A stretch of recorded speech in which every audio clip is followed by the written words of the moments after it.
एक शब्द आप लोगों ने जरूर सुना होगा, अहंकार यानी एरोगेंस। अहंकार न केवल आदमी को चैन से जीने देता है, बल्कि उसके पतन का कारण भी बनता है। लेकिन यह कैसे पता चलेगा कि हम अहंकारी हैं या नहीं? इससे कैसे बचा जाए अगर हम अहंकारी हैं? आइए देखते हैं आज का यह एपिसोड। नमस्कार, मैं हूं गजेंद्र जगराम। आगे बढ़ने से पहले अपने अहंकार को शांत रखते हुए और विनम्रता का परिचय देते हुए इस चैनल को सब्सक्राइब जरूर कर लीजिए। और एपिसोड अगर आपको कुछ लायक लगे तो लाइक जरूर कीजिएगा। इससे पहले कि कुछ लोगों का अहंकार फन उठाकर खड़ा हो जाए, आइए जानते हैं कि हम अहंकारी हैं या नहीं। मैं अहंकार के लक्षण बताता चलता हूं और आप खुद को टटोलते चलिए। अहंकारी आदमी का लक्षण है कि वो समझता है कि इस दुनिया में वही सबसे ज्यादा टैलेंटेड है और वही सबसे ज्यादा समझदार है। वो मानने लगता है कि वो सब कुछ जानता है और वो आध्यात्मिक ज्ञान को फालतू की चीज समझता है, क्योंकि वो ऐसी धारणा बना लेता है कि ईश्वर नाम की कोई चीज है ही नहीं। उसे लगता है कि उसके बिना कुछ नहीं हो सकता। अहंकारी आदमी ये मानने को तैयार ही नहीं होता कि मुझ में कोई दोष या ऐब है। वो अपने तरीके से अपनी हर कमी को सही ठहराने की कोशिश करता है। सबसे बड़ी बात यह कि अहंकारी आदमी सच्चाई से भागता है।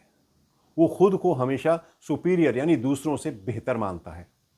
अगर उसे पता भी चल भी जाए कि किसी वाद विवाद में वो गलत है और सामने वाला सही है, तो वो इस बात की सच्चाई को बर्दाश्त नहीं कर पाता, क्योंकि वो हमेशा यही चाहता है कि उसी की बात, उसी के दृष्टिकोण को सही माना जाए। दरअसल अहंकारी आदमी को इस बात की कोई परवाह ही नहीं होती कि उसने किसी की भावना को ठेस पहुंचाई है। वो हमेशा लोगों को नीचा दिखाता है, उन्हें छोटा होने का एहसास दिलाता है। वो ये स्वीकार ही नहीं करता कि कैसे कुछ लोग किसी न किसी मायने में उससे बेहतर हैं। अहंकारी आदमी में गुस्सा बहुत ज्यादा होता है और स्वभाव से भी वो बहुत ही अक्खड़ होता है। वो नए बदलाव को आसानी से स्वीकार नहीं करता। वो केवल और केवल अपने बारे में सोचता है और अपनी सारी उपाधियों का श्रेय, सारी उपलब्धियों का श्रेय खुद को ही देता है। अहंकारी आदमी ये मानने को तैयार ही नहीं होता कि दोष हर किसी में होता है और हर आदमी से गलती हो सकती है। अब तक मैंने जो लक्षण बताए, उनके आधार पर अपने आप जज कर लीजिए कि आप कहां ठहरते हैं। और अगर आपको लगता है कि इनमें से कुछ चीजों से आप भी ग्रस्त हैं, तो उनके समाधान के लिए आगे बढ़ते हैं। दुनिया में आदमी के पतन का सबसे बड़ा कारण उसका अहंकार ही होता है, क्योंकि सबको यही लगता है कि वो जो कर रहे हैं वो सही है। हर आदमी में कुछ ना कुछ अहंकार या अहम रहता ही है। अगर उसे तुरंत कंट्रोल ना किया जाए तो ये काफी खतरनाक हो सकता है, क्योंकि अहंकारी आदमी के फैसले ज्यादातर गलत होते हैं। कुछ लोगों को धन को लेकर अहंकार होता है, कुछ में अपने सुंदर शरीर को लेकर अहंकार होता है, कुछ में अपने टैलेंट को लेकर यानी प्रतिभा को लेकर अहंकार होता है, कुछ में अपनी पावर को लेकर अहंकार होता है। अहंकार आने का एक कारण यह भी होता है कि कुछ लोग प्रसिद्धि और सफलता पाना चाहते हैं। यहां एक बात समझ लीजिए कि जीवन में सफलता या असफलता से कोई आदमी छोटा या बड़ा नहीं होता। अगर सही मायने में देखा जाए तो असफलता एक तरह का आशीर्वाद होती है, क्योंकि पहली बात तो ये कि असफलता आपके अहंकार को खत्म कर देती है, और दूसरा ये कि असफलता आपको विनम्रता यानी पोलाइटनेस का पाठ पढ़ाती है। इसलिए जब जीवन में आप अपने किसी लक्ष्य यानी टारगेट को हासिल कर लें, तो अपने मन में अहंकार को बिल्कुल मत बढ़ने दें, बल्कि जब आपको कोई सफलता मिले तो हमेशा यही सोचिए कि इस कार्य में ईश्वर द्वारा आपकी मदद की गई है। कभी कभी ऐसा भी होता है कि बिना ज्यादा प्रयास किए ही सफलता हमें बहुत जल्दी मिल जाती है और हम स्वयं को अजेय समझ बैठते हैं, जबकि जल्द मिलने वाली सफलता भी एक तरह से आपकी परीक्षा होती है।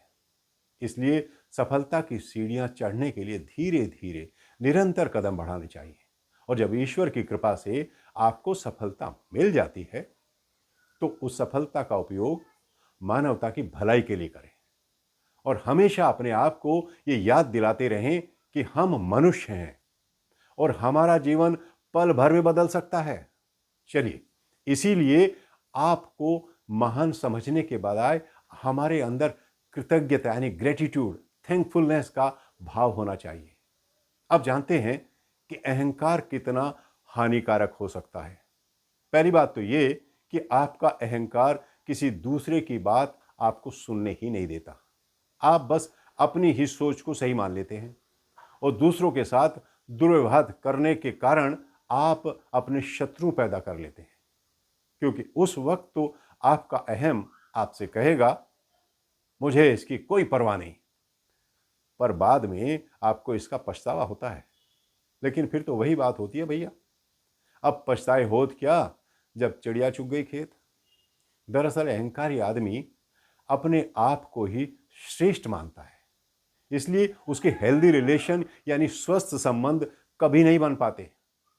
मैं का अहंकार सबसे बुरा होता है, जैसे मैं सही हूं, मैं बहुत पोलाइट हूं, ये काम मेरे कारण ही संभव हो पाया, इतने सारे लोग मेरे पास मदद और मार्गदर्शन के लिए आते हैं, मैं कई सामाजिक कार्य करता हूं, मैं लोगों के दुख दूर करता हूं, मैंने कई हॉस्पिटल और स्कूल बनवाए हैं, मैं बहुत धार्मिक हूं, मुझे सब पता है, मुझे बहुत सारी सफलताएं मिली हैं, मैं अपना काम बहुत अच्छे से करता हूं, वगैरह वगैरह। दरअसल हमें जितनी भी प्रतिभाएं मिली है ना, वे ईश्वर से मिली हैं। हम तो उनके साधन मात्र हैं और उन्होंने हमें वे सारे उपहार लोगों के साथ बांटने और दूसरों की सेवाओं के लिए दिए हैं। हमें ईश्वर का आभार मानना चाहिए और उन्हें धन्यवाद देना चाहिए और उन्होंने हमें जो कुछ दिया है उसे विनम्रतापूर्वक स्वीकार करना चाहिए। और कभी भी ये ना सोचे या ये कहें कि मैंने ये किया है। ये हमेशा याद रखें कि अहम हमारे विचारों में होता है। जब आप कुछ अच्छे काम करते हैं या कोई उपलब्धि हासिल कर लेते हैं तो आप में अहंकार की भावना पैदा हो सकती है, लेकिन आप अपनी सोच और व्यवहार में अहंकार बिल्कुल ना आने दें। शुरुआत में आपको खुद पर नियंत्रण करना थोड़ा सा मुश्किल होगा, बिल्कुल उसी तरह जैसे किसी बुरी आदत को छोड़ना मुश्किल होता है। अहंकार के साथ सबसे बड़ी समस्या यह है कि ये आपको ताकतवर होने का एहसास कराता है और धीरे धीरे आपको इसकी आदत पड़ जाती है। अहंकारी आदमी हमेशा स्वयं को श्रेष्ठ देखना चाहता है, लोगों की दृष्टि में खुद को बहुत महत्वपूर्ण बनाना चाहता है। वो ये भूल जाता है कि ईश्वर ने सभी को खास और एक जैसा बनाया है। इसलिए तुलना करना बिल्कुल गलत है। तुलना करने से ईर्ष्या पैदा होती है, आदमी अंदर से जलने लगता है और फिर उसमें क्रोध पैदा हो जाता है। इसके बाद वो घृणा में बदल जाती है और फिर घृणा में अंधा होकर आदमी बदला लेने की भावना से ग्रस्त हो जाता है, यानी प्रतिशोध की भावना से भर जाता है। अहंकार, ईर्ष्या, घृणा, बदले की भावना, ये सब भर जाती है। चलते चलते एक रहस्य जगत की बहुत ही महत्वपूर्ण जानकारी आप लोगों को बताता चलता हूं। वो ये कि एक बात हमेशा याद रखिए कि आपके पास जितना भी ज्ञान है, जितने गुण हैं और आपके अंदर जितनी भी अच्छाइयां हैं, वे आपकी अपनी नहीं हैं। ये मानकर चलिए कि ये सब आपसे होकर प्रवाहित हो रही हैं। आप यहां ईश्वर के कार्य के लिए आए हैं, इसलिए अपनी स्थिति, अपनी पोजीशन का उपयोग दूसरों के विकास के लिए करें, लोगों को उनके दुख, उनकी परेशानियों से बाहर निकालने में करें, उन्हें समर्थ बनाएं और फाइनली किसी दूसरे की जीवात्मा को ऊंचा उठाने में उसकी मदद करना ही मनुष्य का अंतिम लक्ष्य होना चाहिए। आई होप मैं आपको मतलब की कुछ चीज़ें आज आप लोगों तक पहुंचा पाया। अगर आप लोगों को ये चीज़ें समझ आई तो अपने कमेंट लिखकर मुझे ज़रूर बताइए। फिर हाजिर होऊंगा, तब तक के लिए नमस्कार।